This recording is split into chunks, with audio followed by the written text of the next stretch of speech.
You know, we had two black state senators last year who voted to strengthen protections of the federal money. Two, descendants of slavery, remember, enslaved people, they want to strengthen a traitors insurrection, the protection of the traitors insurrection this year. But all of these things come together. They are not separated. The four principles that the NACP was founded on, being black life. It can mean a better black life. It is being a best black life. We got to change that, and we should not stop. You know, in Montgomery, they marched and walked for 381 days to make a change that affected us all still today. Find me 381 days in your body somewhere, and let's get the walk. Let's get the walk. Thank you so much.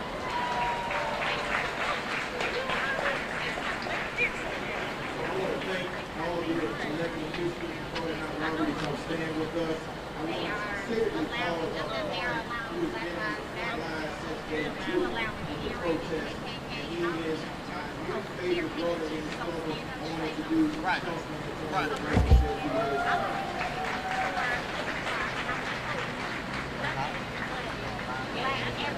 What do we want? When do we want it? Now! What do we want? Justice! When do we want it? Now! So, I think for far too long in this city, we've allowed our leadership and our elected officials to give us a really amazing lip service, where they've told us everything we wanted to hear, to keep us in this place where we don't buck the system. And as you can see, the consciousness in the world is shifting, and people are waking up to the realities of the powers that lie within them, the powers that are greater than any of the elected officials standing behind me, in front of me, and anywhere else in this city. So I say this to you all because it's important that we begin to operate within that power. There is no reason why we should continue to operate in this place of suppression or oppression. None. We have a movement that is bigger than all of us. And this movement is being propelled forward by God. And there is nothing that is going to stop that movement from happening. But you all must equip yourself with the knowledge, the education, the information, so that you can go out into this world and you can lead our people into a place of victory. Lead our people into a true place of freedom. That's why we are all here today. It is time for us to truly be free as a people. Free as a people. Say it with me. Free as a people. Free as a people. Yes, ma'am. Thank you. So, something happened last week on council that I've gotten a ton of questions about. I want to use this time to just clarify. So, after today, there are no other questions about it. The reality of what happened was we passed the resolution on council. That resolution is 2-R-406. The resolution stated that we would withhold 50% of the APB budget, and we would reallocate those funds to a trust fund account while the city of Atlanta and the local police work to reimagine public safety in the city. Okay? So, I think what's important to understand about this is that there were certain concessions made, amendments made that were passed in conjunction with the resolution.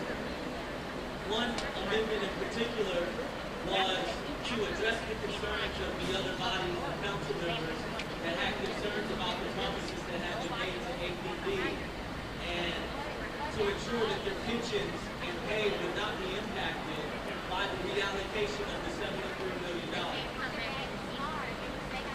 Now, the resolution ended up passing. Councilmember I, who also is chairwoman I of the Finance and Exec Committee, introduced budget amendment number 6, I number 2, which was a second point amendment that was made, and that was to ensure that we did the accounting of the resolution. So where we don't just talk about the resolution and what we're going to do. On the other side of this, there was an accounting function that needed to happen, where we didn't just talk about it on paper and our actions became a reflection of the lip service that we did so many times to our residents. That amendment failed. I will be reintroducing that budget amendment, and it will be titled the Rayshard Brooks Bill. And it will come before the entire body of council on July 6th. We need your support. We need you to not just call into public comment, but we need you to speak with information, with education, with knowledge, with an understanding of what has transpired, so when you speak, people know to listen. So I'm telling you all this is because as a city council member that sometimes feels like I'm on an island by myself, it's important that the people, this is not power, the people stand together and unite for something greater than us. So come July 6th, call into public comment. The information will be disseminated on our social media page. You can follow the council website as well. And you need to tell council members that we will not stop until the Rayshard Brooks bill is passed in the city of Atlanta. No justice! No peace! Thank you.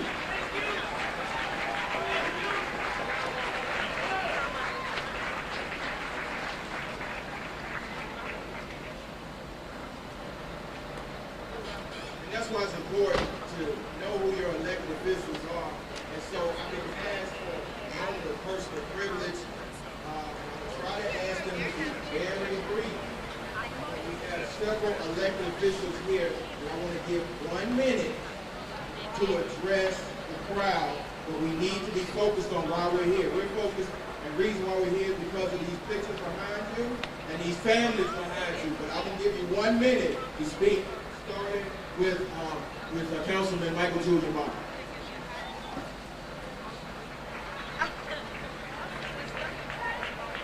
Are you fired up? Are you ready to go? Fired up? Ready to go? Fired up? Ready to go? Fired up? Ready to go? I want everybody to know that was the rallying cry of the great John Dale Johnson, who had been the executive director of the NAACP for more than 30 years. One of the things I want to tell you is that we move forward, we need to be armed with the truth. We need to be armed with the knowledge that doesn't mislead people, that doesn't inflame passions, or take advantage of people's sorrow and death. As you move forward in your activism, particularly on the city level, make sure you're armed with the truth. Make sure you're armed with the facts. Make sure that you are following those who have provided you the truth. As we move forward today in this march, we've got to move from marching from motivation to march, to motivation to change policy, and to change the dynamic that takes place in the black community. On this very spot, Adamsville, known as the heart of Southwest Atlanta, was once the home of the Creek Indians, was once the home of the Cherokee. Their land taken and stolen, moved on. This neighborhood, this community, thrives because it's black owned, black invested.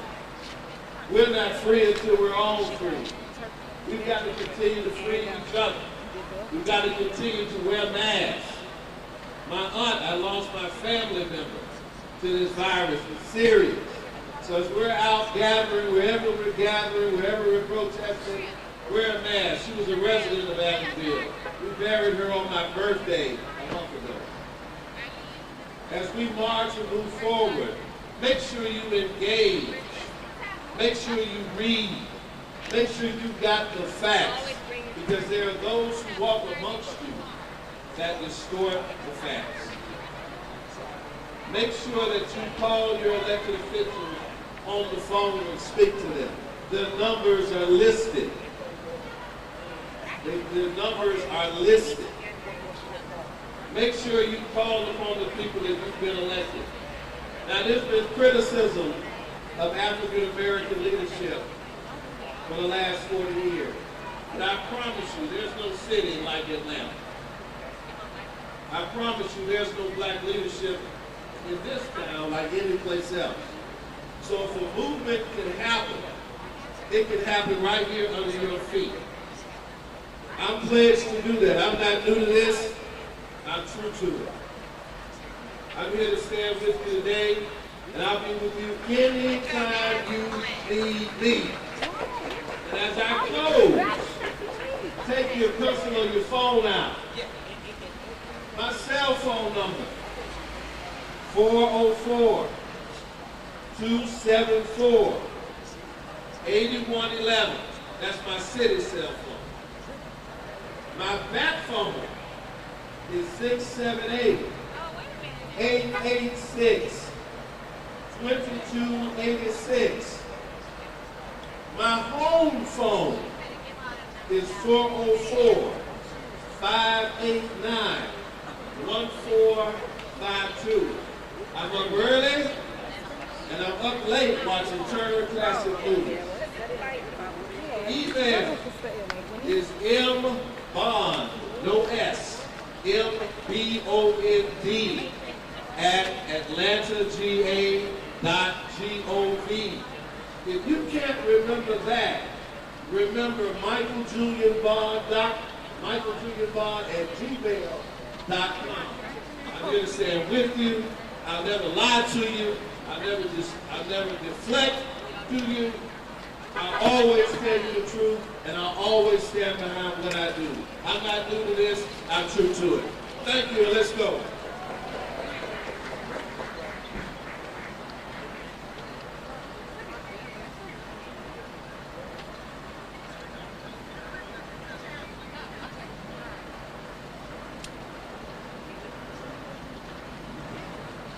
Okay, so let's do this. We're going to switch up a little bit. Because we're here for these families. And you know, I was trying to give space to elected officials to get on the right side of history. And there are some behind me that are on the right side of history. But I want to introduce two families, both of which we have been to the crime scenes. We've seen the brain matter. We've seen the bodies. We've seen the inaction. And they are one of the founding reasons that we are here. So first and foremost, I would like to introduce Monteria Robinson, the mother of Jamarian Robinson, who was gunned down in this county. He was shot 76 times. When I tell you, when I walked into that crime scene, my heart dropped. And 4.5 years later, we're still here. So I want you to listen to Monteria tell you what we want, what was on.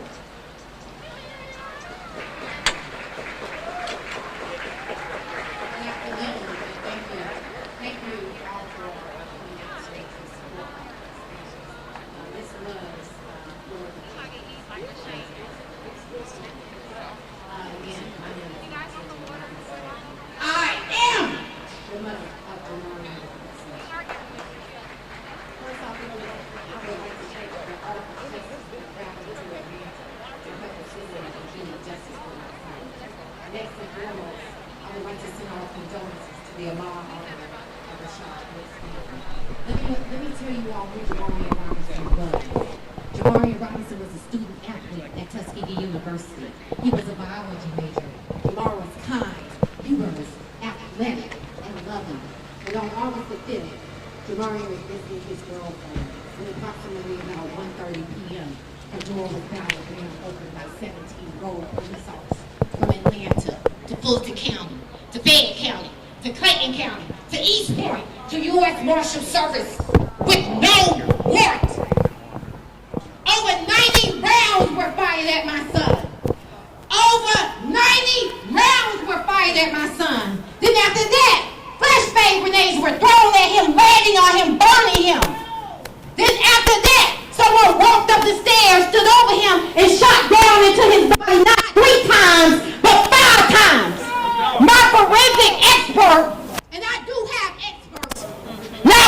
expert, not 2 experts, not 3 experts, not 4.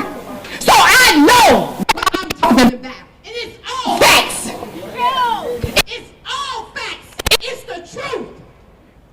And I am angry about someone approaching me, telling me what to say and what not to say. Because I'm the mother. Okay. Let him know. I do not appreciate that. This is not a political platform. This platform is for the families. Let's go. Let's go. Let's go. Let's go. Say that, Queen. Justice. After throwing the flashbang grenades that landed on my son, burning him, someone walked up the stairs, stood over him, shot down into his body 5 times. Then after that, he was handcuffed and dragged down a flight of stairs.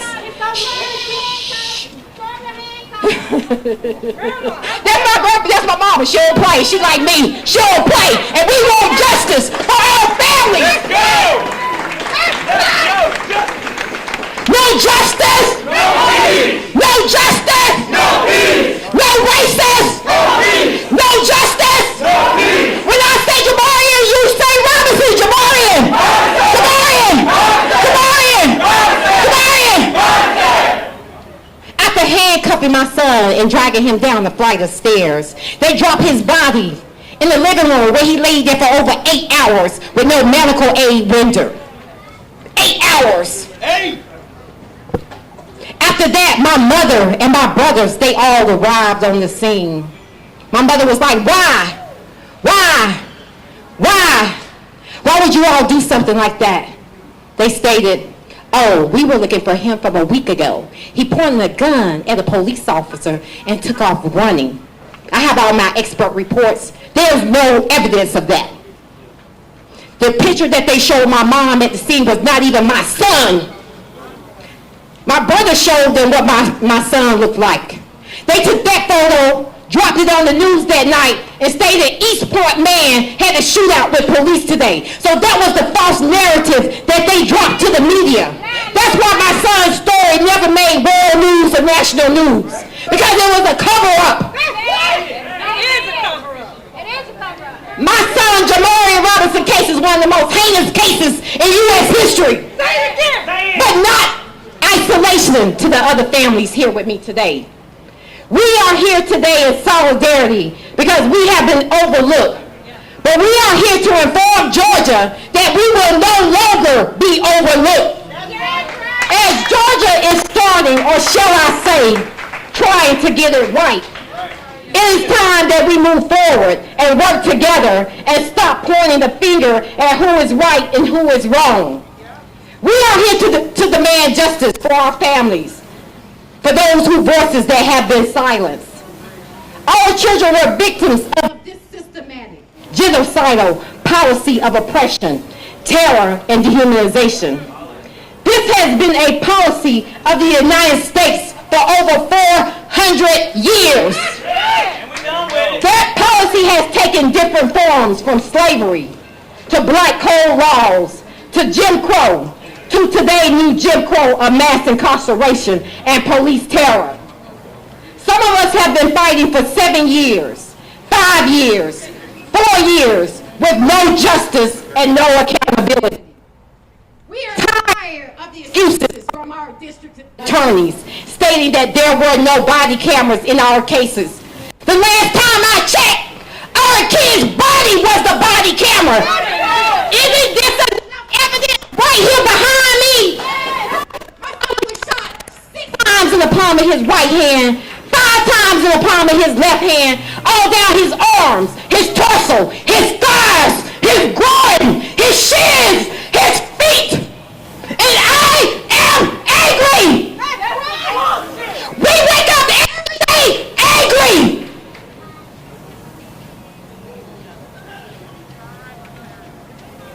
What do we want? Justice. When do we want it? Now. When do we want it? Justice. When do we want it? If we don't get it, if we don't get it, Shut it down. if we don't get it, Shut it down. And with all of that being said, Eric Garner, Philando Castile, and the numerous other cases that had video footage was justified by the system. As Bernice King said so well the other day, what affects one of us affects all of us. This is a shift, as she so kindly stated. This is a movement. Either you get on this bus or you get off of it. We are all fighting the same beast. The time is now. It's time for a shift. It's time for a change. The revolution is here, whether they want it or not.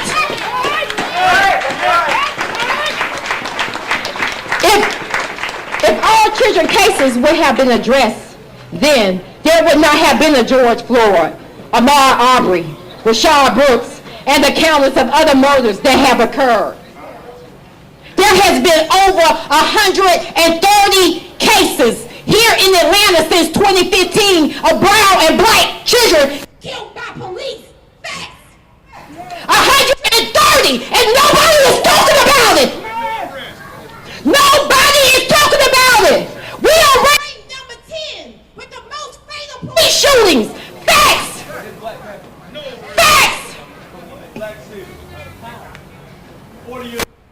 If our children cases, I'm sorry, we are tired of waking up every day angry.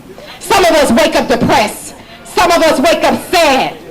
We cannot move forward until we get the justice that we deserve. If the national media outlets won't cover all stories, then all black media outlets will. Until these district attorneys do right by all families, this city is going to crumble. That's right. This city is going to crumble. If you don't see us, then we are going to make you see us. I have been coming out into the community since May 29th, attending different rallies, marches, and protests over the last several weeks. I have not seen one poster of any of our children here today. We had to make our own. But I've seen several of other people from other states. I am angry about that as well. Why we got to make our own posters and flyers?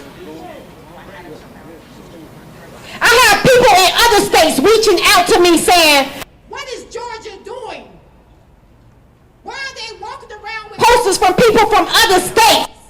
When y'all have your own deaths in your very own state. To everyone here today, listening to the sound of my voice. If you live in Georgia, then we must fight for Georgia. We ask you to stay focused, that you stay on the course. We must fight for Georgia, and together we will win.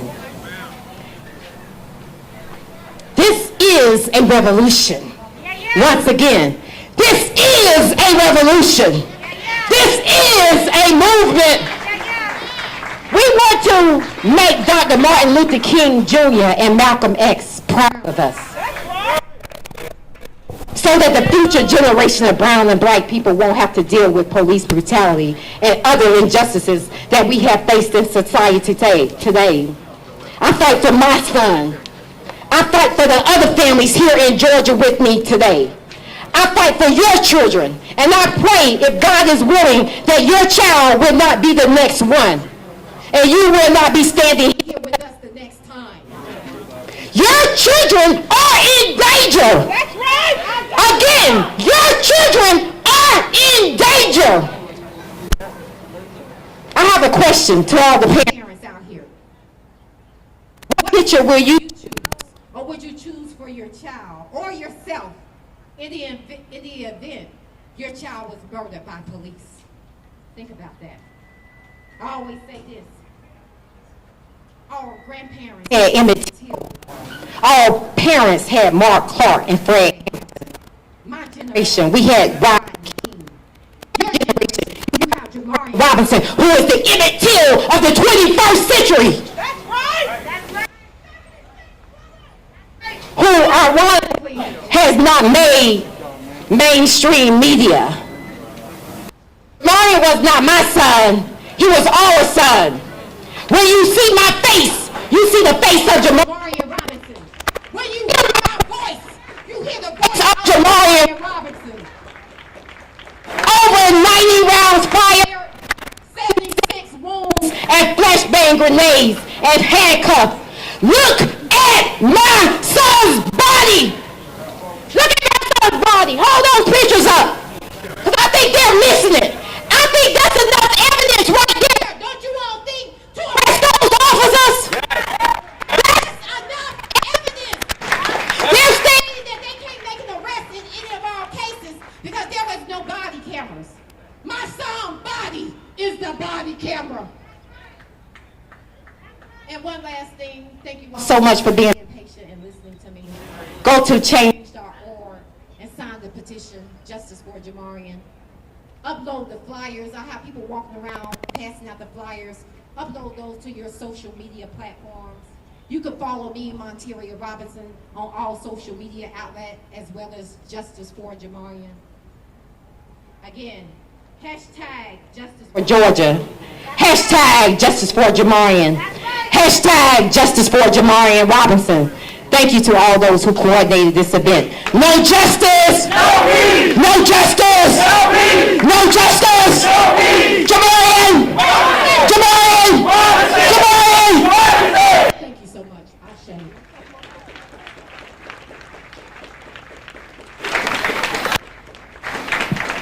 So many times people ask, why do we go so hard? And we go so hard because these families are in pain. And I have to specifically tell you about two other families that are in pain. The first family, I got a call on January the 22nd, 2019, right over there. And I was told to come to a crime scene where I saw a brother of Southwest Atlanta had been slain in a closet with his hands up, unarmed. And it appalled me to my soul because I am a son of Southwest Atlanta. My grandparents lived here, my dad lived here, my church is right over the hill, and the silence spoke volumes. So I want to introduce the family of Jimmy Atchison and let them tell you what happened to Jimmy.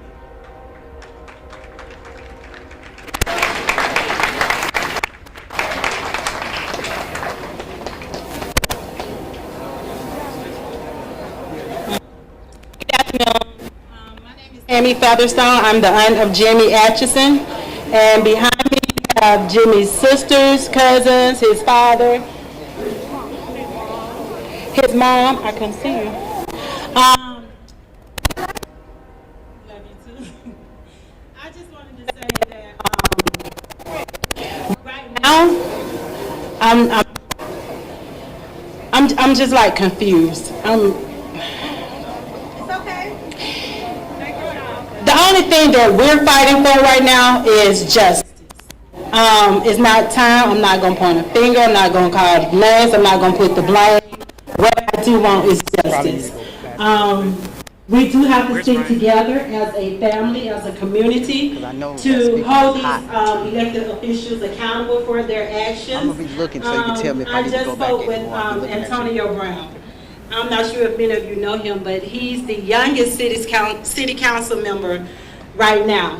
He's doing an awesome job in his community. Not only do he serve his community, but he's there when anybody needs him, regardless of what area it is. I Facebook this man. I message him. He messages me right back.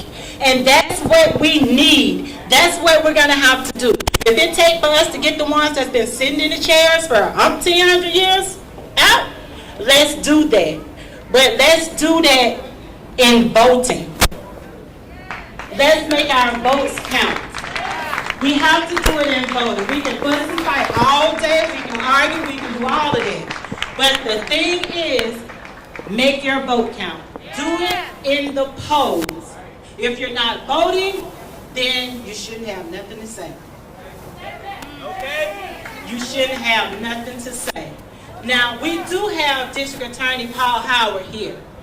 And out of respect to him as our district attorney, I would like to bring him to the microphone and give him a chance to speak to us about the planes. Also, let me say this. I cannot speak on everybody else's case, but I can speak on Jimmy Atchison Jimmy Atchison case is still sitting on Paul Howard's desk because the officers that was involved in the shooting, the officers that was in the room during the shooting, is not required to make a statement to District Paul Howard. There was no body cam, so right now, that's what we need. We need for those officers to be made to make a statement to Paul Howard's office so that they can tell us what happened. So we will never know what happened without that. And your mayor, Keisha Lance Bottom, can make that happen. She can make that happen. So now all of this is Paul Howard's fault. So we cannot 100% blame him because it goes past him. There's only certain things that he can do in his power. So if Keisha make these officers start making statements to the district, I can believe what I want to because I heard it from both parties. So I'm going to go by what I heard, but that's not why I'm here. I'm not here for that today. I'm here to tell you guys that make your votes count. And again, on my behalf, on Jimmy Atchison case, I can speak on what's going on with his case. So we need these officers to make a statement to Paul Howard office to see what is going on. If Keisha Lance Bottom can't make them do it, then she needs to be out of here too. Move her out too.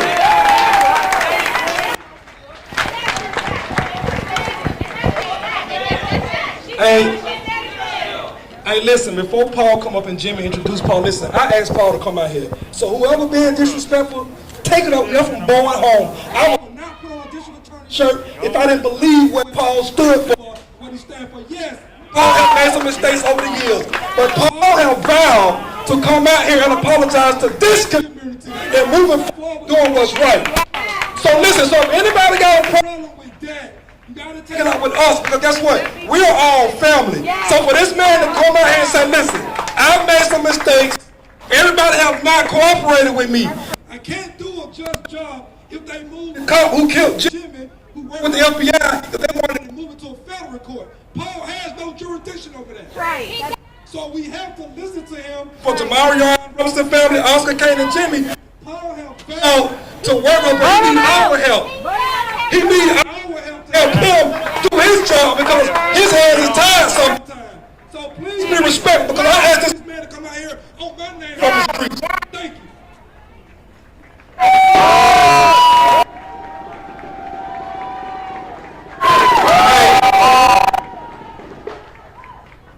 Let me hear you say, last time. Last time.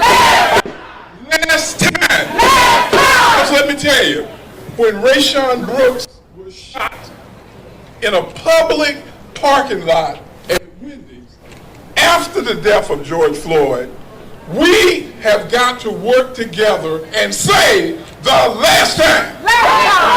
So let me just tell you a little bit about my thought and where I'm coming from. On the 23rd of August of 1973, I had one of my friends to get killed by the Atlanta police. And when he was killed, it was so common that 20 black people would be killed every year that nothing ever happened, nobody did anything, and that's the way that it has progressed until the year 2002, when we in the district attorney's office prosecuted an Atlanta police officer for killing Corey Ward. And I'm sure some of you all remember Corey Ward because he was killed driving his mother's Cadillac because the police officer thought the Cadillac was stolen. But I want to tell you, I'm glad to see you here today because we're going to really need you with the Jimmy Atchison case and the Jamarion Robinson case. Because let me tell you what's going on. This is one of the things you got to realize. Both of these cases were handled by federal task force groups. And let me tell you, even after we get these cases indicted, guess what they do? They're transferred to federal court, and not one of these officers gets prosecuted. So let me tell you why I'm so glad to have you all here today.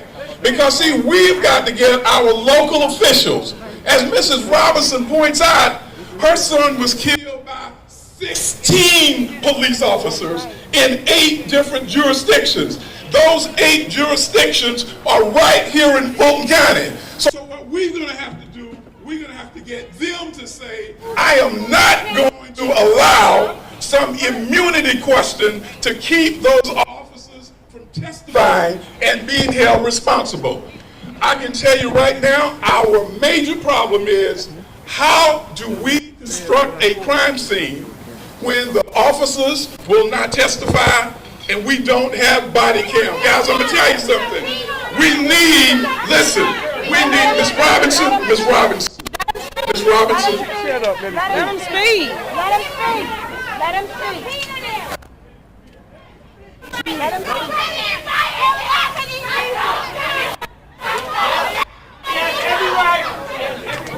Hold on, Mr. Howard. I have to say something. I'm a liaison for the family. I just want to bring some resolve because there might be some confusion. Thank you, District Attorney. Thank you for sharing. I know you're not finished, but I just want to say something. Monteria.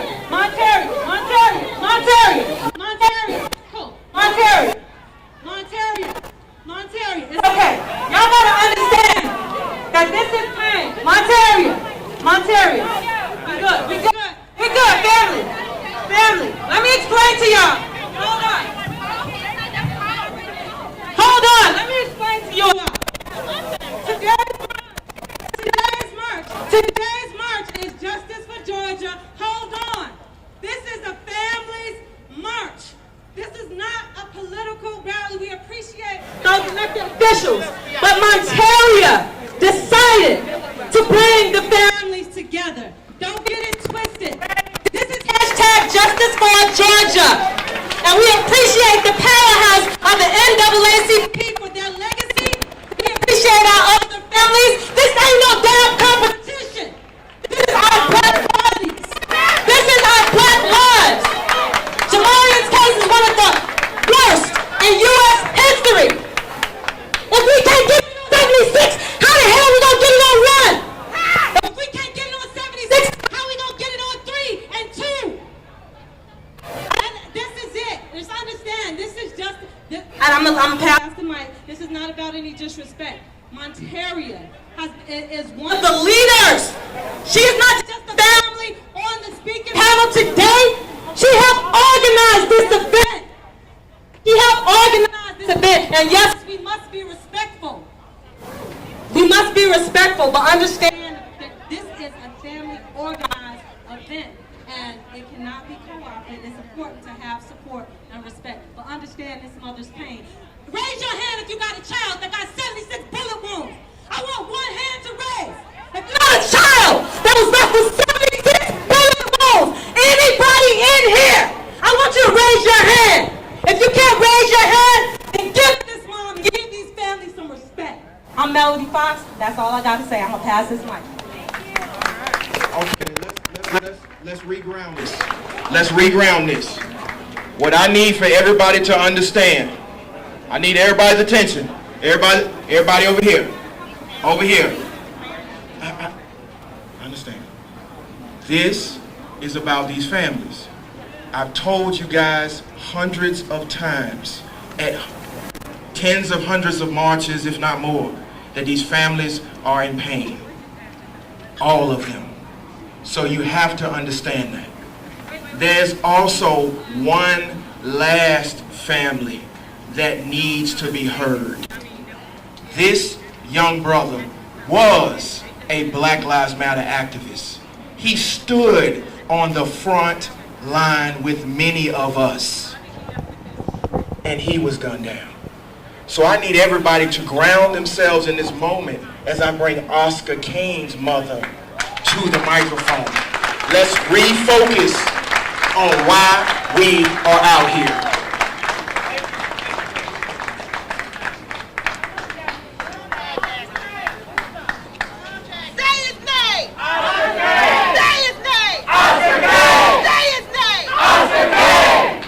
Hello everyone, my name is Jacqueline Sanders. Oscar Kane Jr. is my son. He was taken from us March 31st, 2019 by Marquise Kelly, APD Police. My son has spoken several times. He's organized protest, been the front line of the protest, and he has wanted all police to wear body cams. He advocated for it, he tried to fight for it, and irony, the police officer that took my son, that killed my son, had a body cam, he just not have it turned on. That ain't right. So as for us today, and all this has been going on, we just want peace, we want justice for all the families. We want everyone to do right and just look at our cases, hold these police officers accountable for their actions, because not one police officer so far has been held accountable. Yes, they have been charged, but we want convictions as well. So I'm going to let someone who has been on the front line with my son, and she can tell you how awesome he was on that front line. They left him, oh God. He was my only son out of my 6 children. 5 girls and 1 boy.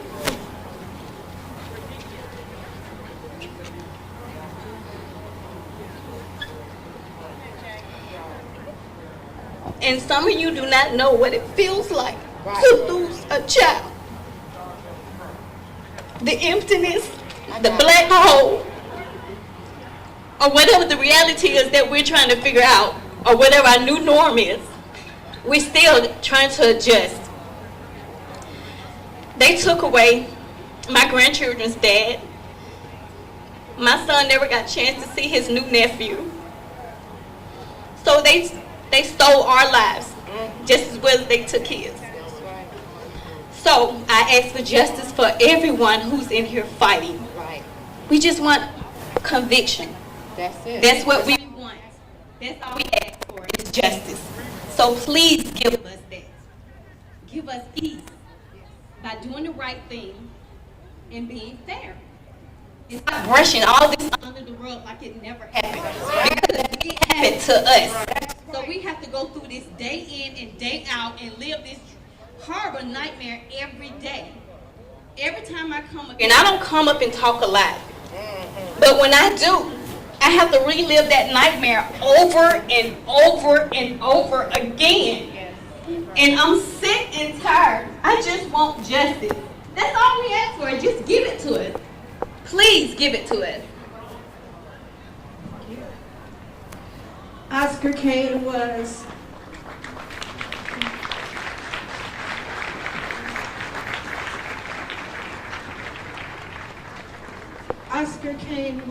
a son, he was a father, he was a brother, he was somebody's nephew, and he was my friend.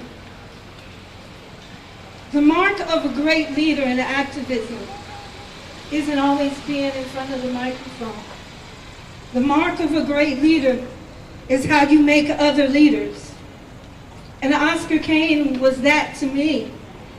Oscar Kane taught me everything I know about activism. He was in Fight for 15. He was in Black Lives Matter. He was in the League of Young Voters. And the list can go on and on. But the main thing was that Oscar Kane fought for body cameras on cops. And the cop that killed him, body's camera was turned off. And we demand accountability, and we demand justice. And we won't stop until we get it. I want to do a chant that Oscar taught me, and I want to teach it to you. Hope I do justice on this one. This is one of his favorite chants. I am somebody, and I deserve full equality right here, right now. I am somebody, and I deserve full equality right here, right now.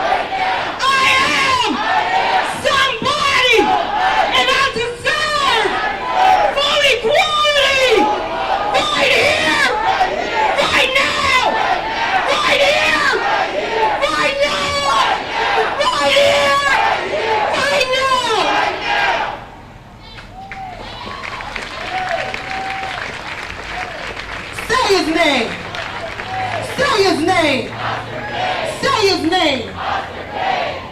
my name is Queen Yanaja Halong Wolf. I'm a national community organizer and an activist, and also a family member of so many stolen lives. I want to share this really quick. All of the families here that are here and not here in the state of Georgia are all hurting. All of a sudden, their loved one was taken from them. This today is family led, family organized, that came to all of the organizers and activists here in the state of Georgia and said, we want your support, but they're the ones that said, we are going to do this or else. I'm so happy to see every single person here to support all of the families here. Give yourselves a round of applause. Rain or shine, it don't matter, we gonna stay here for the families. I would like to bring up the mother of Javis Benjamin. All of the mothers here, I've been standing with them since their loved one was stolen. I have did talking circles with them, healing circles with them. So I know their pain. This right here is Travion Davis, my best friend's son. She's fighting cancer right now, and her 13-year-old was murdered today in 2012 by Clayton County Police. So I know this pain. So I want you all to be patient. We ain't in no rush. We ain't in no rush because they've been waiting for years for justice. Please give a round of applause to the mother of David Benjamin. I've been fighting for justice for my son for 7 years. My son was actually shot and killed in DeKalb County on Kensington and Memorial Drive. The incident itself, I'm going to be briefly about it because it's things that I want to share with everybody that I hope y'all take some notes to what I'm saying because it would benefit us all. My son was actually seen by the officer running the red light. Once he saw him running the red light, he went behind him to see where he was going. He shot it on the dash cam video. The guy was going 100 miles an hour. Well, upon him arriving, my son had hit a telephone pole head on and knocked the power out in the area of Avondale Estates. When the officer arrived on the scene, on the dash cam video, which we saw during the grand jury hearing, it showed when my son knocked the glass out the wind. The driver's side of the car was smashed in. So my son climbed out of the car and knocked the window away as he got out. As he got out of the car, the officer was running towards my son. You can see through the dash cam video, he was trying to decide whether or not he was going to pull his taser or his gun. He unstrapped his gun practically before my son got out of the car. Once he climbed out of the car, my son engaged with the people in the community because he knocked the power out. And he was yelling, "Do y'all see this shit? Do y'all see what he's trying to do to me?" As soon as he turned towards the officer shot him in the heart and he dropped to the ground. Upon him being shot, he was left on the ground. Paramedics was trying to get to my son's body because all of the other cars, police officers' cars were around it. On the news, it was reported that my son had assaulted the officer, stole the car, and beat him up and tried to take his gun. The officer was 6 feet away from my son when he shot him. But it took us 2.5 years to go before a civil grand jury to find out nothing of what the officer put in his report actually happened. In the midst of going to the civil grand jury, that's when we found out my son, both of his hands were raised. When we finally went through federal court because the GBI took the case, it was the GBI had told me, "Ma'am, I can't discuss the case, but I strongly suggest that you get all 3 videos. The video from the police department, the video from the district attorney, and the video from the GBI." Well, upon us going to court, we went to court, they entered a altered videotape cropping out the officer, cropping out the elderly lady that was in her window at the time that the officer shot him. During the civil grand jury, 2 of the witnesses recanted their story and said that there was not a struggle. In the midst of going through that, the district attorney, in the midst of going through it, the grand jury asked a lot of questions that I had from the very night that my son was killed. In the midst of going through all of that, they strongly advised indictment of the officer. At the time, it was former district attorney Robert James. He initially announced the following day after the grand jury hearing that he was going to issue a civil warrant arrest, a criminal warrant arrest of the officer, and yet that never transpired. It was a news reporter from CBS 46, his name was Mike Dunstan, who went to his office along with the GBI, and in the midst of going to those different facilities, they basically gave him a brush off. Then it was a year later that the district attorney stated that he felt that the shooting was justified, and so he overturned the decision of the grand jury. The grand jury had not only indicted him, but they strongly advised indictment. Well, that officer, 6 months after they justified the shooting, they promoted him to chief, from sergeant to chief, skipping rank, as if it was a pat on the back for killing my son. So in the midst of that, I've been through local court, federal court, and I even went to as far as the Supreme Court. And in the midst of me going through the Supreme Court, we are still going through the causes of getting it seen and reviewed, simply because they basically said they only view 100 cases a year, and that they declined to do it at this time. So I'm still pushing forward and not giving up. And also with the fact of the headlines, he wasn't a headline story, but in God's timing, he has become global, because I'm being interviewed all over the world, from Germany, from France, and all over, based on the fact that they are now aware, and that my son's case is a case study through the Supreme Court, because they want to know how is it that this man was promoted from sergeant to chief and then be indicted. Okay, I'm going to end with that. And what I had, my assignment that I was saying that I have for everybody, I've been working with Hank Johnson, and yes, it's not a political situation, but while working with Hank Johnson, he put into the House, he's a state representative for Georgia, and he put in 3 bills. The first bill he put in was the police accountability, and it's Act HR 5779. I'm asking everybody who's really interested and motivated to do something, this is almost somewhat of a solution, that with the police accountability, it would give the Department of Justice to bring charges against an officer that fails to do so while arresting a person. And the second bill that he has is the grand jury reform bill, and that's HR 5779, would require that an appointed special prosecutor investigate the case where law enforcement has wrongly killed an individual in the line of duty. I strongly promote this bill because after my son's case was indicted, and yet they allowed the district attorney to overturn the decision, which the jury made a decision, which was a jury of his peers. Again, also, with what happened with Ahmad's case, he had that special prosecutor because the prosecutor in that city was not capable of actually doing what was right for himself. So with the same issue of the voting, call your local representatives in all districts of Georgia and ask them to support Hank Johnson with these bills.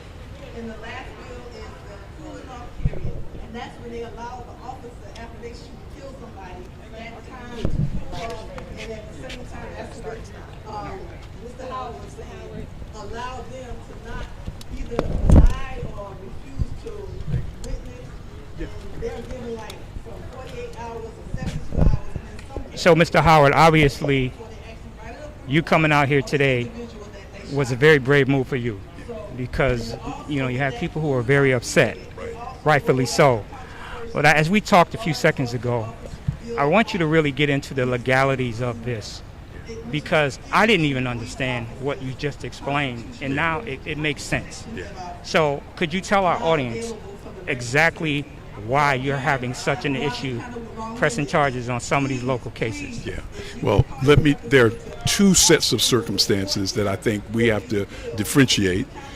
One is the cases that involve federal task force groups. We've got two of those cases that we've been having a lot of trouble with. And then there are the other cases that we generally have trouble with. And let me tell you, two of the main reasons that we run into difficulty with our regular cases is the inability to create the scene of the crime.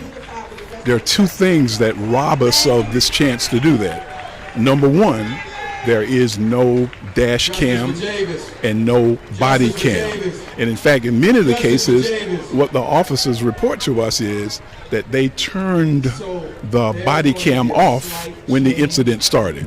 So we don't have any way now of seeing what has happened.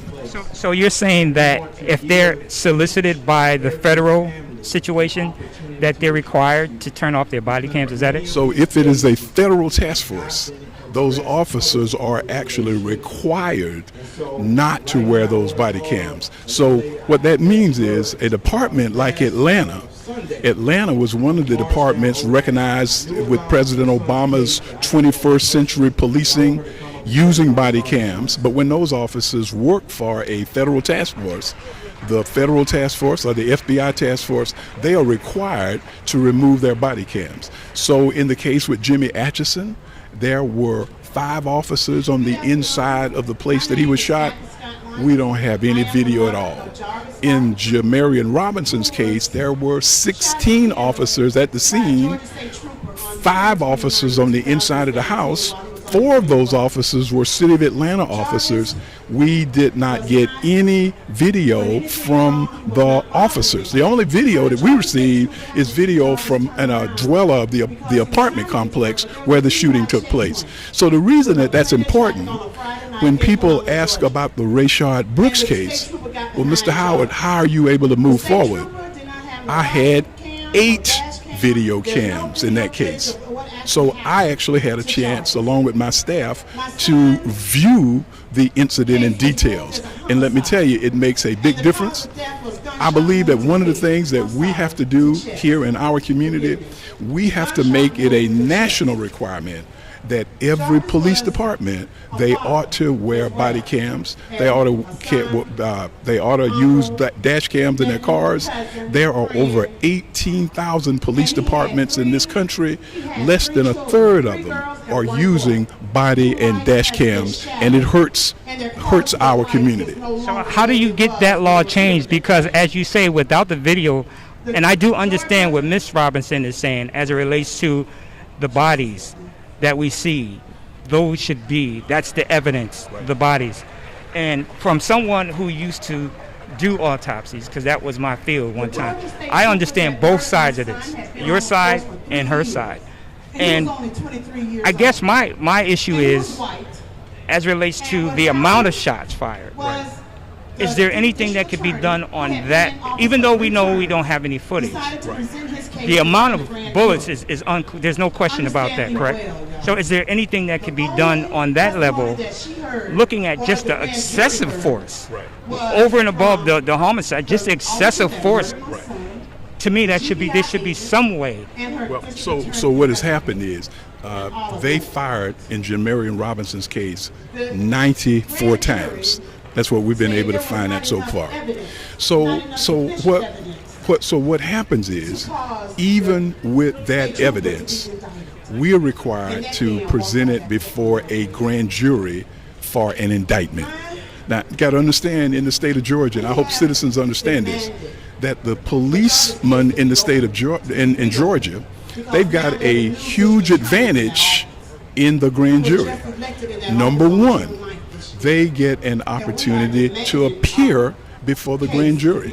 People don't understand that we're required by state law.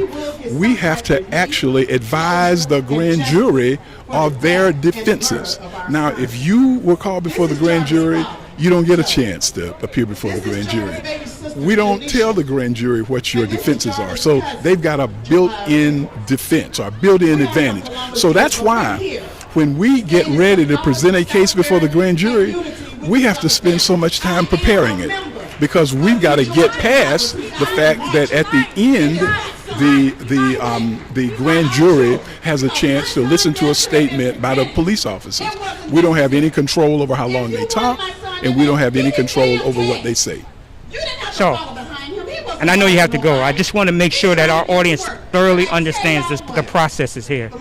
As it relates to the two gentlemen that killed Rayshard Brooks, the evidence is clear. And for people to suggest that the Fourth Amendment, because I've heard that Fourth Amendment clause being brought up, and police departments are trained to do this. If someone were to shoot or act as though they were going to shoot and kill with the taser, that gives them the ability or the right, the probable cause, I guess, to shoot and kill. Listen, you're having a hard time because you got people standing up here. So I don't want to disrupt them. You have to go to another place, okay? All right? We'll get together again. Okay. All right. Thanks. All right. Okay. And it's going to be revealed. And we don't get the justice. We will. I thank you all for being here. I appreciate you all for being here. I appreciate being on the line. Thank you. Thank you. Justice. Now. Shut it down. Shut it down. Shut it down. We don't want nothing to happen. Y'all get me excited. Okay. How you know? His family here. From the streets. DeAndre Phillips. Listen, can I just tell the family to come here to talk to him? Listen, I gave my word, man. This is my word. Well, a young man was in his car, and he was allegedly smoking some marijuana, allegedly. And they shot him in the back of the head. And again, it sent chills up my spine. We went to several marches. We elevated his voice. And I'm still angry that there's been no justice. So I want to invite DeAndre Phillips' his family to come to the mic and tell DeAndre's story so you can hear directly about his case.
We don't want to disrespect what they got going on. Yeah, we just had a little.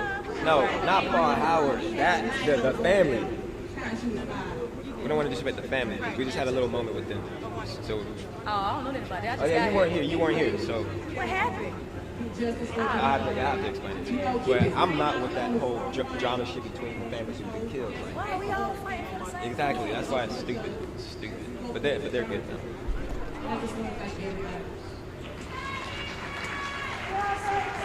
Say his name. Say his name. Say his name. I thought you almost said Paul Howard. Say his name. Say his name. So it's truly a shame that we continue to have to demand justice in these cases. We keep saying the same thing and it keeps happening in this community, in this town. And so it's time for our elected officials to do their job. Just do your job. It's quite simple. Do your job. Do your job. Do your job. Do your job. So I think we've taken a poll. We've taken a poll of the families. And I know a lot of people have come to march, and I got some good news for you. You're still going to march. But I want to bring one family up that many of you have heard the story, some of you have not. But it's important to ground this in the voices of the individuals that have been directly affected by police violence and police terrorism. It's not about us, it's about them. So I want to bring up the family of Jabril Robinson. I want them to share his story. I want you to hear his story, and then we're going to elevate his name.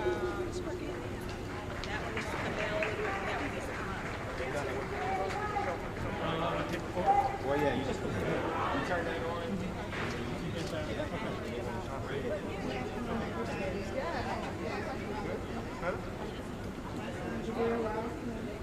Can you go live on mine? Thank you, bro. I don't even know your name, but you support me. Yeah, you support me. And then what you gonna do is give it to me, don't delete it. Don't end the live. Yeah. I'm happy. Bro, can you stand over here with your sign? If you get locked out, Can you get him right there? Hold on, bro. Hold on. Don't get angry, man. Can you get him with the sign right here? Because I want to have some good social distance in here. Because I'm going to take my mask off so I can talk to him. All right? What you mean? Can you stand right here, bro? With your sign. Okay. Yeah. So I can sit here and talk to y'all at the same time. And we'll all be safe. Yeah. okay, I'll put mine on. It went after Jabril, and when Jabril saw them, he took off. You got the microphone? They caught up to Jabril behind. I never got the pictures back. Yeah, I didn't either, but yeah, there you go. You see me? All right. I know. I understand it.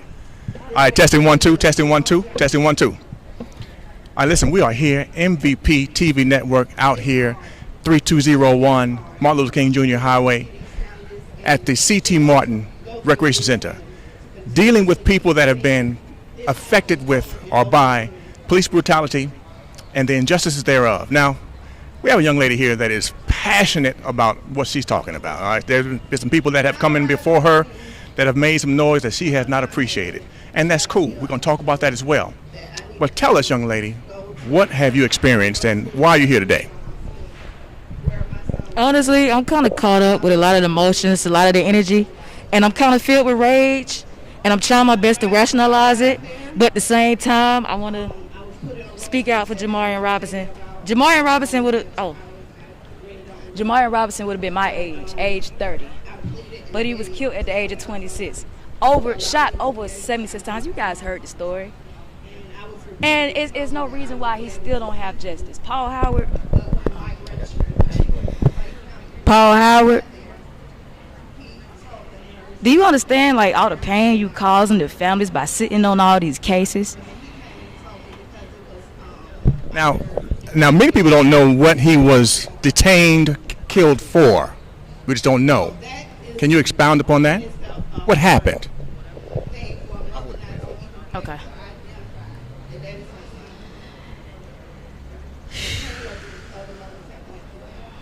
Now, some of these emotions, y'all, these emotions are raw, and they are brand new. They're still going on. You know, no matter how long people die or people are killed from police brutality, the pain is ever present. So y'all need to know this young man's name, Jamarian Robinson.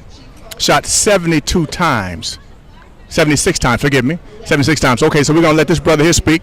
Brother, tell us your name, okay. So basically, he allegedly pointed a gun at the cops a week prior. Allegedly, there's no proof. The cops, 17 of them, rogue police officers, are part of a force called the Ammo Task Force that has now been disbanded. They went into his apartment, battle rammed it open, and shot this brother. Over 90 rounds were fired at him, but 76 hit his body.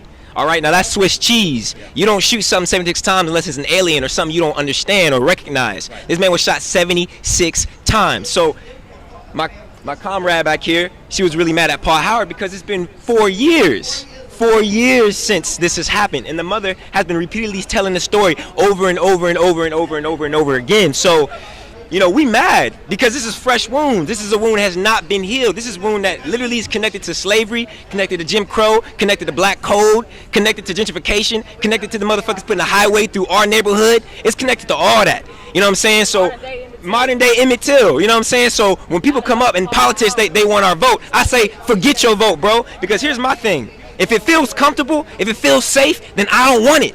Because if it's safe, that means we've been doing it. People keep saying this is a revolution.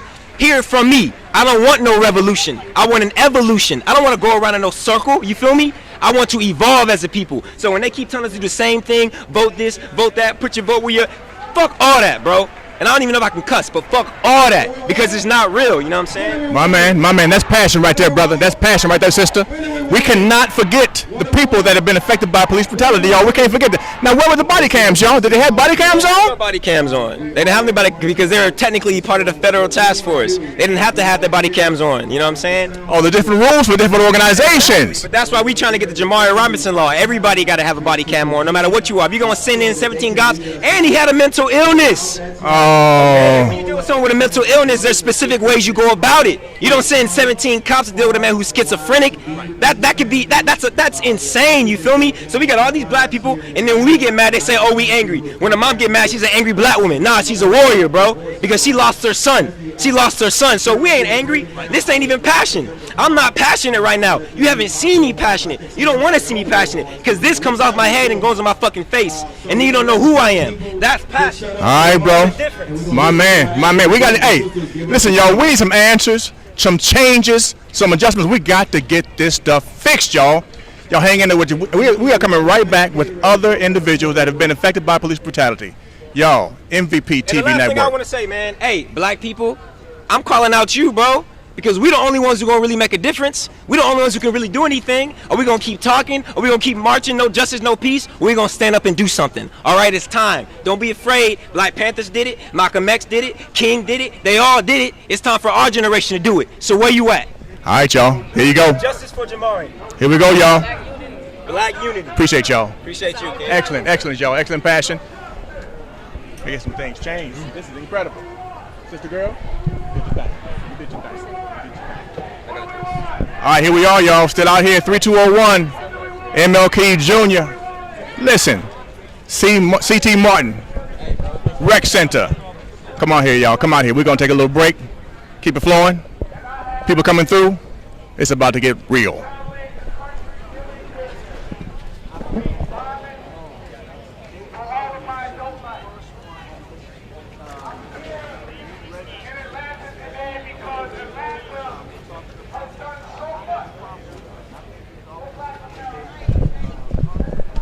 All right, y'all, we're going to keep this thing going here because we need to talk to some people about something going on. And, you know, it baffles me how we are in 2020 and dealing with things so ineffectively at this day and time. So we're going to talk about it a little while, y'all. We're going to invite some more people back up here that have had some issues with police brutality. But here we go. Anissa, what does the day mean to you? First of all, how you doing, darling? I'm good. What does the day mean to you? Well, it means a lot. I appreciate the awareness. I am also the mother of 3 black sons. And I worry also. You know, so I can understand the presence here and the mothers and the passion and the concern and the anger. I can understand that. You know, I haven't had a son who was shot by the police or abused by the police, but I can relate to an incident where my youngest son was stopped, not by the police, but by a neighbor in a predominantly white neighborhood. Citizen arrest, almost.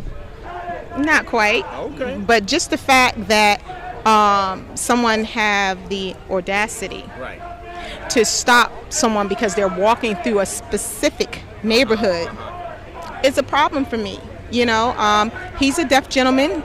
My son is 29 now, but then he might have been 24, and he was very upset. Came home damn near in tears because someone he couldn't hear him yelling after him, "Hey, what are you doing in this neighborhood? Who are you? Do you live here? You know, do you know someone who live here?" He couldn't hear all that spewing from this gentleman. you want to call him a gentleman, but spewing from this guy who lived in the neighborhood, and then he ran after him. My son runs daily, just like Ahmaud Arbery. He runs on a daily basis. That's his release. The way he exercises daily, and this gentleman ran up on him, tapping him and banging on his shoulder. He didn't know what was going on. He can't understand what you're even saying because he don't read lips. He's just deaf, So the only thing he knew to do is to continue to run home. But what if that gentleman had a gun and he said he felt threatened? Yep, your son would be a statistic. He'd be gone. And I'd be in jail. We'd be in jail. Now listen, y'all. We come out here and we hear the stories and we see the visuals, but we don't feel the emotion until it hits one of us specifically. Now, thank God it hadn't hit us either specifically like that. I've been stopped by the police a number of times, and luckily, I've been released and been able to go about my business. No incidents. But, I mean, I've taken control of the actual situation. When you prepare to get stopped by the police, because I said prepare to be stopped, at any moment I can be stopped by the police, I had to follow some instructions, some directions. People that don't look like me may not have that obligation. Good morning, Kayla. Let's welcome Kayla. All right, Kayla. How y'all doing? I'm doing much better now that you're here. All right, now, Kayla, why is today so important? What do you think? What kind of changes do we need? When do we want the changes? What's going to happen? What's got to go on? We need the changes now. Really, today is really any day. Putting up a fight is important. For the simple fact, just sitting up there, listening to the stories of these families, this list just keeps going on. Keeps growing. And on. And we're like, oh God, it's another family? Yeah. There's another family? We thought that was the last one. Yeah. The list keeps going. And it's one too many, two too many, and however many too many. Right. And we can't forget about the people that we don't know about. Exactly. With the advent, I tell you, whoever invented the camera phone must have been black. They would have been like, hey, we're going to help pretty soon. So we're glad that the cameras, the phones have cameras on them now, but what do we need to do? Now, what does it mean to y'all to defund the police? Is that necessary? I mean, what do we need to do to accommodate one another? Because we must peacefully coexist. Well, I say if we are going to defund the police, we need to redirect those funds to something that's some organization, some program that's going to benefit the stop of the brutality of black people, brown people. But I must say this, MVP TV network is coming out with the MVP Equalizer, which is going to be a body cam of sorts that will automatically record once you're pulled over. So there's no question as to why the police shut off the camera or it made a mistake and fell and broke. It won't be a question. I think it's an awesome tool for not only to protect us but everybody. To keep the playing field even and equal. Now, we're not saying that other people like that white folks don't get brutalized by the police, but every single day you hear about us getting brutalized by the police. And you know what irritates my nerve? People love to bring up black on black crime. But you know what I sound like? There's white on white crime, Asian on Asian That's crime, right. That's Indian right. on Indian crime. The thing is, the media portrays, the media puts this in, you know what I'm saying? That's They right. puts it on That's TV. right. They make it put happen. it on TV for you to see. That's the only thing that you see. So that's why when you go to another country, they say we're not nice people, or other people come to this they're country. only going by what they hear. Oh yeah, they're only going by what the you narrative hear. that's being pushed. Exactly. And you can't go off of something that you don't know. That's right. Well, we're prejudged no matter where we go, whether it's in the States or otherwise. But there you go. Yeah, it's incredible. It's incredible what goes on. Now, we have a family here that has been affected by police brutality. We're going to ask you to come in real quickly. Do they have the time to come through? Can you sit down for a moment? You can sit right here so we can remain safe about everything. All right, so tell me what your name is and what has happened to you. Why are you here today? Okay, my name is Daphne Robinson. My son is Jabril Robinson, and he was murdered in Clayton County, May 16, 2016. he was visiting his girlfriend, and they ended up getting into an altercation, and the police was called out. And when the police, my son ended up leaving the home. He left walking. They came out, the police came out. When they got out there, they asked where he was, asked the girlfriend where was he. She said he had already left. They asked her what she heard. She told them no. You know, we were arguing, so I called the police, you know. And they said, okay, well, we're going to go and see if we see him to make sure that he's not still in the neighborhood. And they asked her, how did he leave? She said, on foot. So when they came, when he saw them, he took off running. And he ran behind someone's home. And that's where they end up catching up to him and end up shooting him in the back of his head. And when I arrived on the scene, I was told to go directly to Southern Regional Hospital, where they had transported my son. They led me to believe that he was still alive at the time. And when I got there, they put me in a room. I was sitting in that room maybe almost about a half hour. And I was demanding to see my son. Let me see him. I want to see my son. And I was told that I would be allowed to see him, but it was certain precautions that they had to take at the time because of his injuries. My son was already gone. So I was being told whatever at the time. And when Mike Register, who was the chief of police at the time, when he arrived on the scene, he told them under no circumstances was I allowed back there. So they came in and told me that my son had passed away, and which I already knew that, you know. How old was your son? He was 23. 23 years old. Yes. Young, bright future. Yes. Doing some things. Doing some things. They just cut our lives down. Mm-hmm. So what are we doing now for Jabril? Well, we are, I have a petition on change.org. We're petitioning to have the case reopened because the case was closed. So we're petitioning to have the case reopened. And I'm just out here trying to get his story out, you know, so, you know, the world can understand and know who Jabril was and what happened to him, you know, so I can get that support and backing, right. You know. Do you need any kind of monetary assistance? I mean, is some way they can get in contact with you and donate to your cause? Yes. My name is Daphne Robinson. Daphne Robinson at gmail.com, DALPHINE ROBINSON at gmail.com. Cash app is DALPHINE ROBINSON. Yes. All right, y'all. All right, y'all. Listen, we got a lot of people back here. We are so empathetic. Thank you. Thank you. Love y'all. Jabril Robinson. Say his name. All right. Thank you. Thank you very much. Thank you very much. Thank you very much. All right, y'all. That's just one story amongst many. We try to keep them coming through. Some of these, I'm sure all of these accounts are going to be rather emotional. Okay. Okay. Young man, get the guy. Yeah, get him. Yeah. Okay, now we've got some people that are down for the fight that may not look like us, but they're down for the fight. So I saw this young man and your girlfriend, I'd imagine. Just a friend of mine, but yeah. Okay, friend of yours. We were doing it. You know, we were talking about why were they here, and man, tell us about it. Why are you here? Well, I mean, first off, I truly believe that everybody deserves to be treated with the same level of respect and dignity and justice. It's just that simple. Right. To be honest, I feel a little awkward speaking because it's not my place to speak. It's not my place to be front and center. But the situation as it is, I'm a white man. Yeah. I have the loudest voice. Yeah.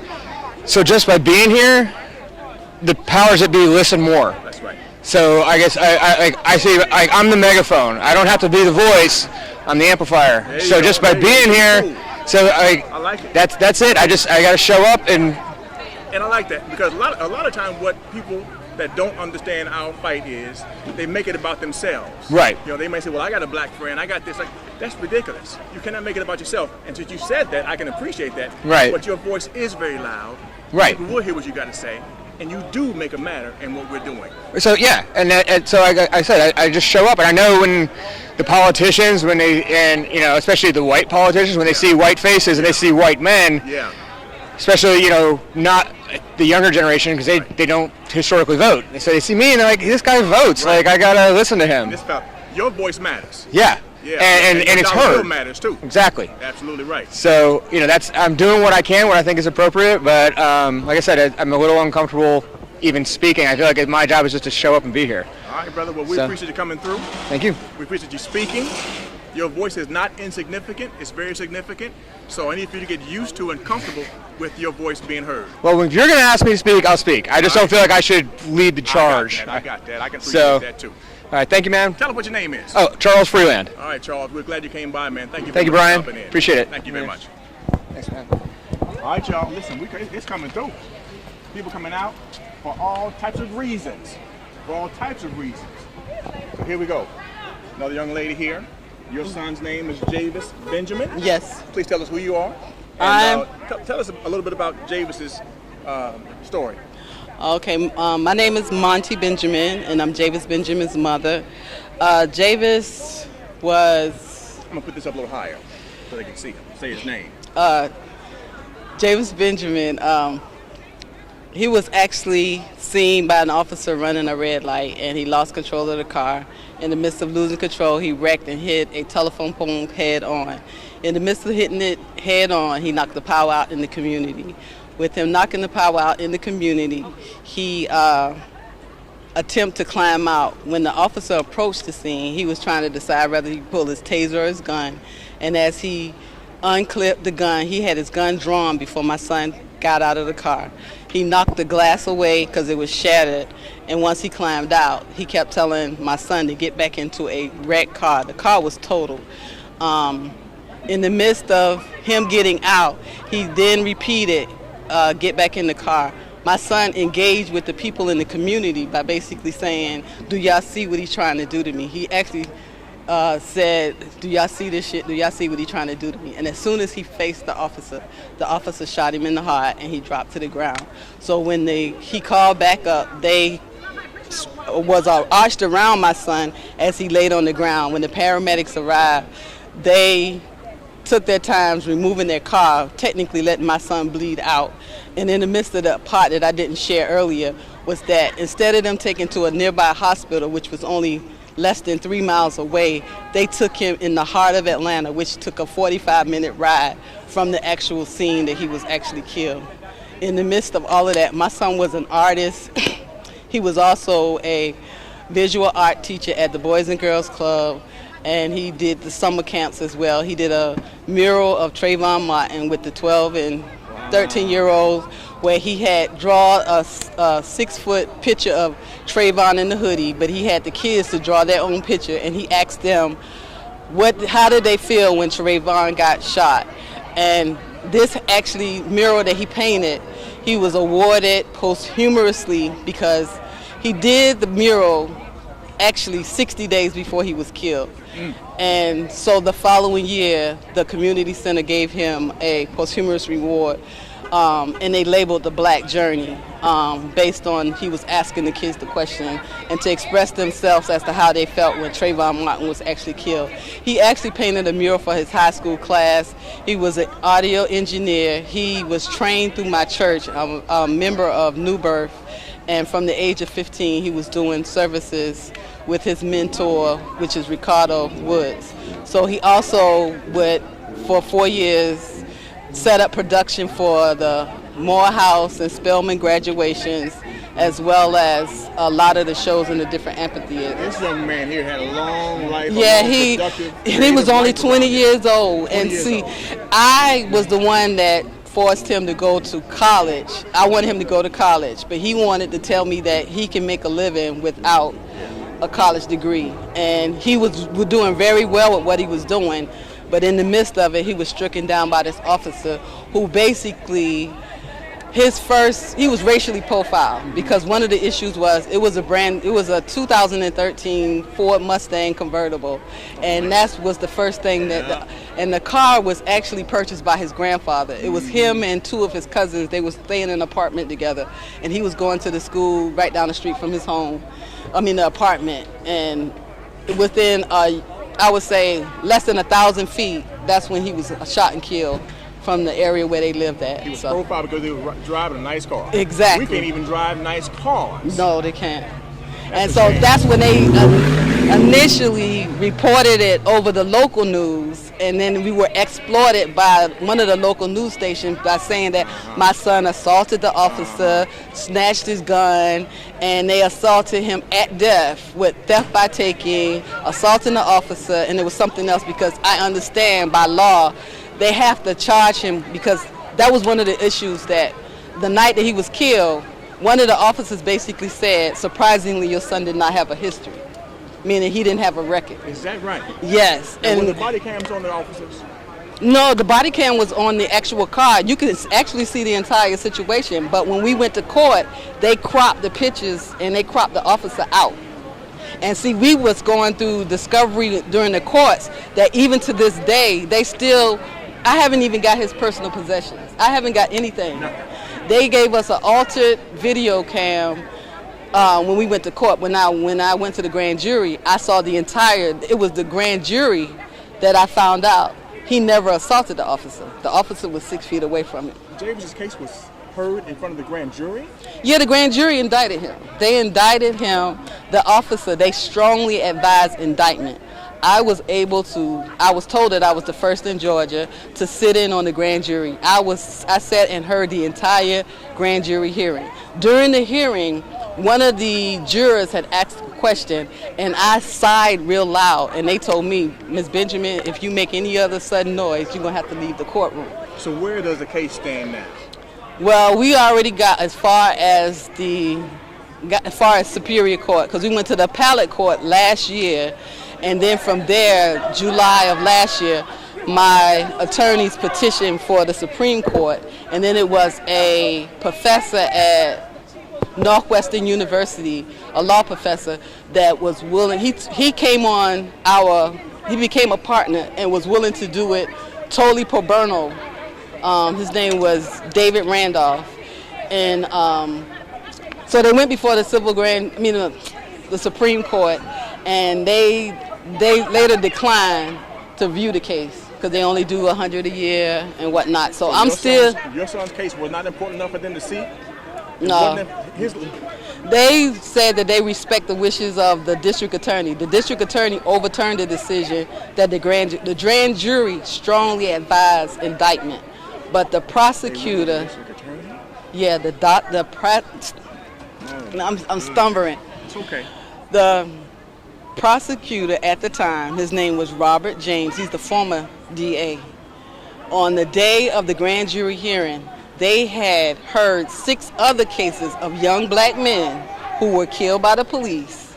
My son was the only case that the grand jury strongly advised indictment. The district attorney on May the 1st, 2015, announced that he felt that the shooting was justified because he felt that the jury should have been trained to view a police-involved shooting. What's the DA's name? Robert James. He's the former DA. Former DA? Former DA Robert James. And it was amazing that just 2 or 3 weeks ago with Ahmaud Arbery case, he made he had an interview where he said that the shooting was murder, and I'm like, so you were over the same fella? The same district attorney. Oh my! And I'm like, how can you make such a statement when you were over my son's case, and yet you sided with the officer? Yeah. So for me, technically, they were in his pocket. And then a lot of things with the district attorney. I was a criminal justice major, and I had a lot of questions that made him uncomfortable because my questions were, I want to know the modifications of the dash cam video in that car. They didn't want to give me that information. I wanted to know what specifications as to whether they can alter it or whatnot. And I also let them know that it is the duty of the mayor as well as the city council to purchase whatever is needed by that police department. Right. So with them having that such information, they still didn't want to give it to me. Well, I'll tell you what, here we go, y'all. Here we go. Even this young lady had plenty of ammunition, plenty of questions to ask, doing the right thing. Everything was obvious. It was evident. Yes. And he walked away. Yeah, he walked And away your son- and got your son promoted. is no longer here with us. No, got promoted We from gotta change some sergeant to things, chief. y'all. We got to change some things, y'all. We got to change some things. Yes. Some things got to be changed. Yes. All right, Javis Benjamin. Say his name, y'all. Javis Benjamin. All right, y'all. Thank you. Very much. Thank you. Thank you so very much. All right, so here we are, y'all. Here we are. Stuff got to change. Stuff got to change. We're going to get some more people over here to talk to us, guys. I believe many of the people have left to go march. But y'all hang in there with us, and we will be back shortly.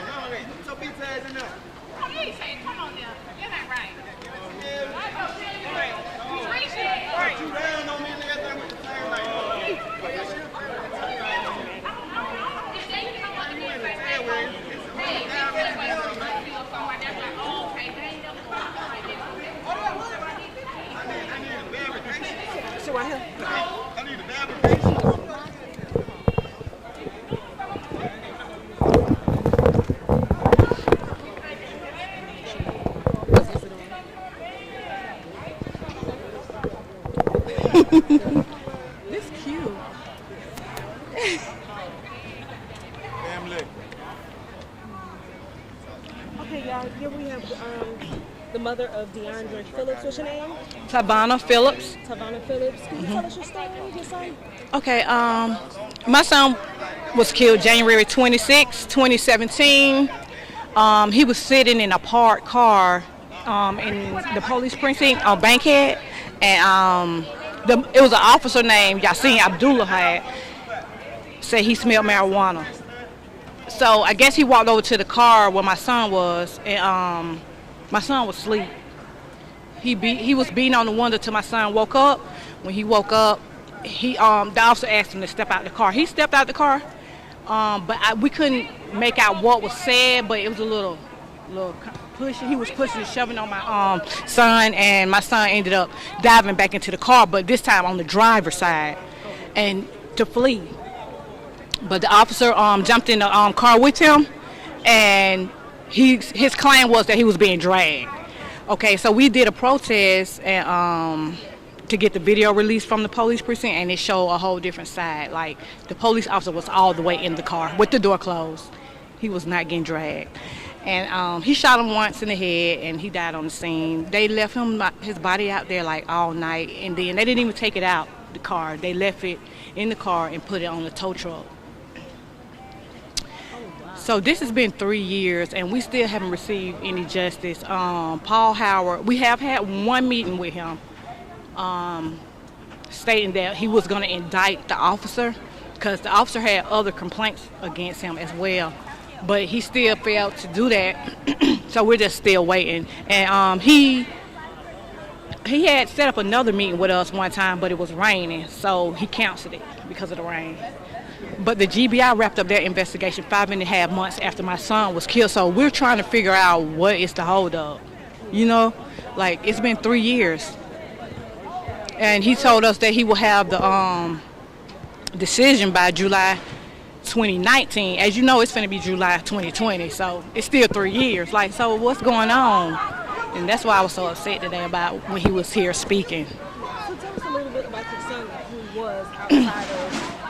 Yeah, because when he died, they tried to go in his background and pull up some stuff. It was just some misdemeanors, but didn't go into the files of the officers of all the complaints he had. My son was very smart. He dropped out of school, but he went back and got his GED and a training. He knew how to build a house from scratch. He then went on to Georgia Perimeter to be an accountant, and that's what was going on then. And he's a father. His daughter was 5 at the time. She's 9 now. So I mean, he was a good son. He was money hungry. He loved money. So yeah, he was a good person. It's like he had a lot of ambition. He did. He was 24 when he died. He was 24. You would never catch that boy with no money in his pocket. That he loved money like all the time. Yeah. Well, there you have it, folks. From the mom of DeAndre Phillips. Thank you. Thank you. And what station is this?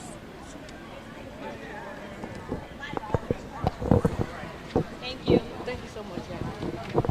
MVP TV Network. I got it.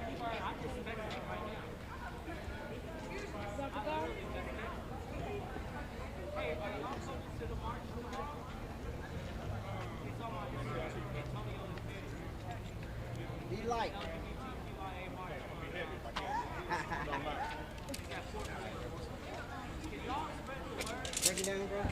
I'm gonna do a post. Mantel, Kayla, Lisa.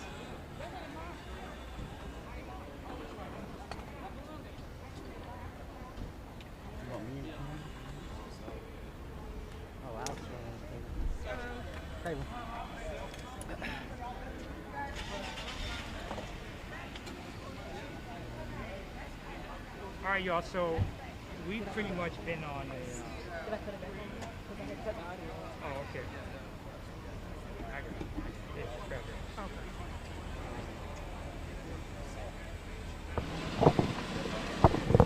All right, y'all. So we are in the process of wrapping this whole thing up. I don't even know why y'all ain't got y'all mask on, but I ain't trying to get corona.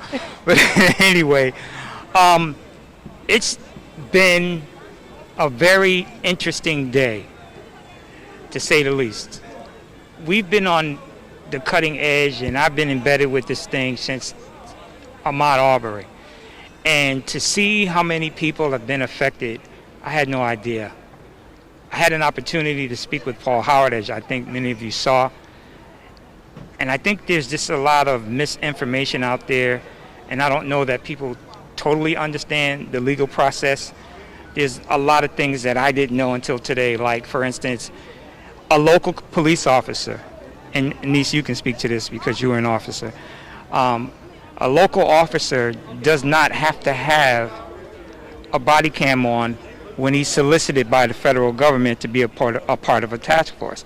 They do not have to wear their body cams. I did not know that. I thought body cams were body cams, and you wear it and that's it. Not for federal aid, not for the federal side. And the federal is a whole different animal from state and city. Well, and that's apparent, but I don't think that people differentiate that. They think a cop is a cop is a cop. Absolutely. And as Ms. Robinson stated, there were about 3 or 4 different jurisdictions that shot her son, but even though they were from different cities, they were part of the federal system. So on the local level in Fulton County, he's not able to go any farther than what the federal government tells him to do. It's almost like when Keisha Lance Bottoms said we were in a shutdown, and then Brian Kemp said, no, this is what I want to happen. She has to fall back. That's just the politics of it all. Right. So something that is in fact sitting on his desk, and trust me, I'm not trying to defend Paul Howard, because obviously there has been some mistakes made. But one thing that I will do, and I said this to him, I gave him a lot of credit for at least coming out here and dealing with the public. Setting the record straight. Now, whether people want to accept it or not is a whole different thing. But at the end of the day, it takes a man to know he knew what he was walking into when he came in here. So you have to give him credit for that. On the other hand, all of the people, all of the families that are suffering and have had cases that are sitting on his desk, I understand the frustration. And perhaps, and I'm not certain that this is it, but perhaps they're not able to differentiate. You know what I mean? Right. The fact that, yeah, these cases are sitting here, but my hands are tied. I can't move any further than what I have jurisdiction over. And it also takes a real man to admit his mistakes. You know, he came out here knowing that he was going to be attacked, demagogue, but he was able to say, hey, listen, this is what it is. Yeah, I may have made a mistake in certain areas, but I'm here to make it right. And I commend him for that. It's tough. Yeah. One thing I wanted to piggyback on, just as a graduate of my prestigious university at ECSU, I minored in pre-law, and really just minoring in it helped me to better understand the way the system works. And I think that's what a lot of people aren't getting, and some people are actually, I say, comparing their situation to a cop situation. You got to realize you're not dressed in blue. You're a person on the street. So while somebody may have subpoenaed you, it's not that easy when dealing with a brother in blue. So one thing I really just want to say to the people, go and actually do your research on how the system actually works, because you'll probably understand it better. Yeah, it may be a little twisted, but you'll understand it a whole lot better and know that it's a process that's in the works, rather than attacking an elected official or attacking I don't know, an officer even, over something that you don't understand. And that's my thing in this point. And even going to some of these protests, I've had to break that down to some people. Like, it's not that easy. However, some of these laws that's what I need to understand as well. Like, some of these laws are put in place for the protection of civilians so that things like this do not happen. But I get what you're saying. But when you're a victim of that situation, all of the rights and laws that should be in place are not. Yeah. And I'm not an advocate for demagoguing police. Exactly. Because it's almost like saying every black person is a thief. Yeah. Or every white person is a devil. Right. Every situation is different. Right. So at the end of the day, we know that there's good and bad in everything in life. Right. Yeah. So you can't just, how they say, throw the baby out with the bathwater. Right. But at the same time, I can tell you, I've been a victim of being pulled over by the police. Not once, not twice, not 3 times, not 4 times, 5 times just off the top of my head, and 3 times in this TV production truck where guns were drawn on me in Douglasville. Right. So, at a gas station. So, for one to say that it's not an issue, it's an issue. Brian said something earlier. He was a victim of it. Mantel's been a victim of it. I don't know many black men who have not been. And women. Yep. Women as well. Women. And so I think my message to all of you who are listening is this. When you encounter a police officer, what you need to do is think about one thing, and that is making it past this event. Absolutely. You need to be in compliance, not to the point where you're, yes sir, yeah, all of that, but to the degree where your attitude is not belligerent, you're not confrontational, even though you might be in the right. And I always say this about Sandra Bland. She was dead right, if that makes sense to you. Everything that she said was dead right, but when you challenge them, there's a lot of aggression. Niece, you were one. There's a lot of stuff that these people are dealing with in their mind before they encounter you. Right. They could have had a bad day, whatever. And that one thing that you said that just sent them off is the difference between you getting home or not. Get arrested, get a ticket, but at least you stand to live to see another day in court. And if you have a decent lawyer, you have some way to go. She was dead right, and she's very dead. And if she had handled the situation maybe a little different, a little more diplomatic, she may have made it home. And I get that point. Right. I do, and that's why I'm saying a lot of times, there's nothing in the law that says you can't swear at an officer. That's right. There's nothing that says you can't holler at them or you can't be mad. Right. But I've been in the car with white boys cussing the cops out, and they came at me. I didn't say 2 words. Right. So they have the privilege. They know they have it. There's a lot of white people that have told me that we get it. We understand white privilege. Just understand, though, that sometimes no matter what you say, what you do, you're wrong in the eyesight of some officers because they haven't had or adhered to the proper training in order to deal with you, period. Deal with their own angers, and that needs to be addressed. I think retraining is the key.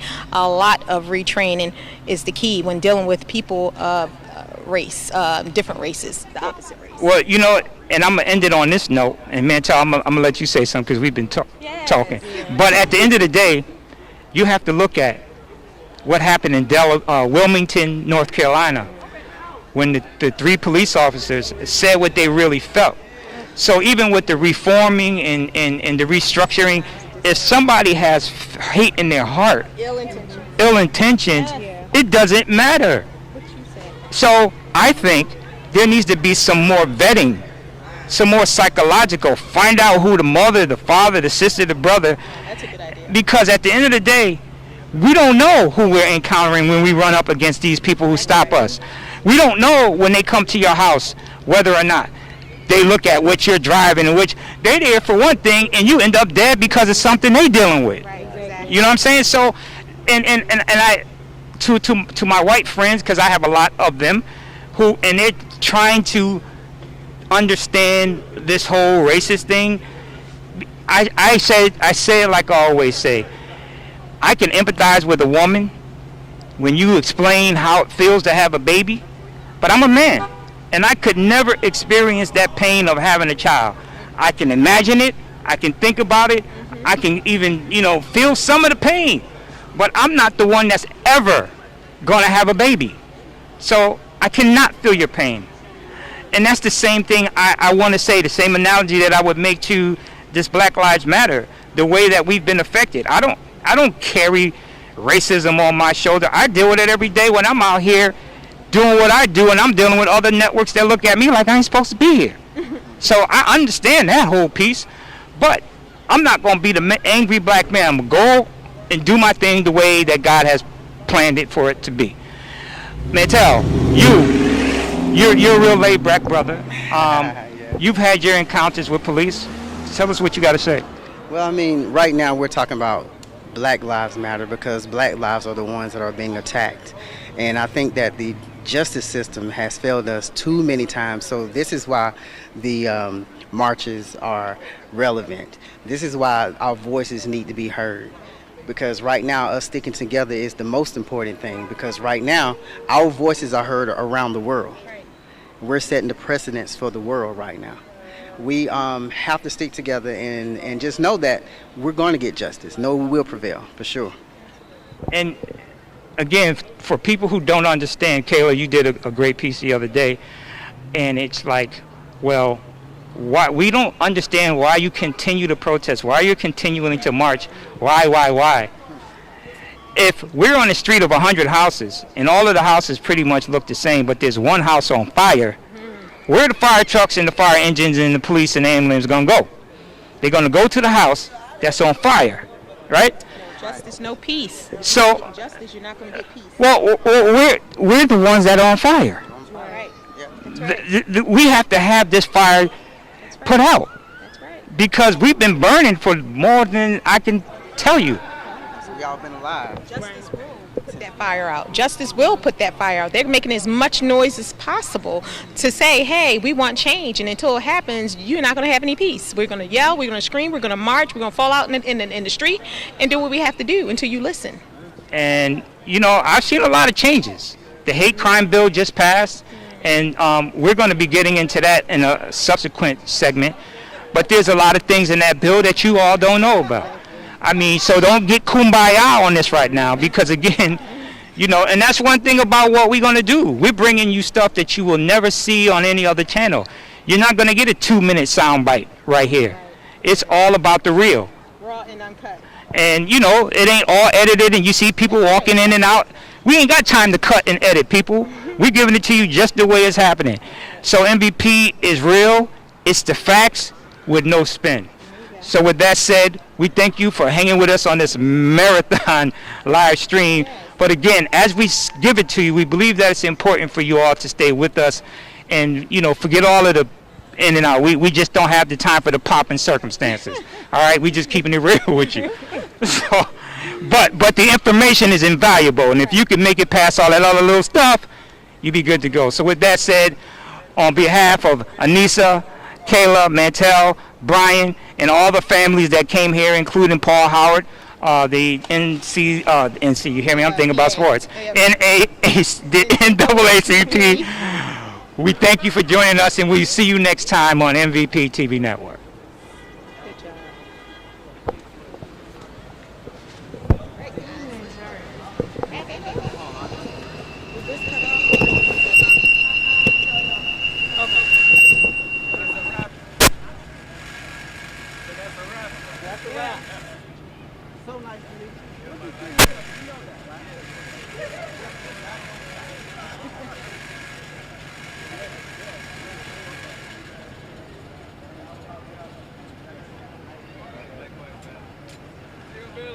Bill, he said, see you later.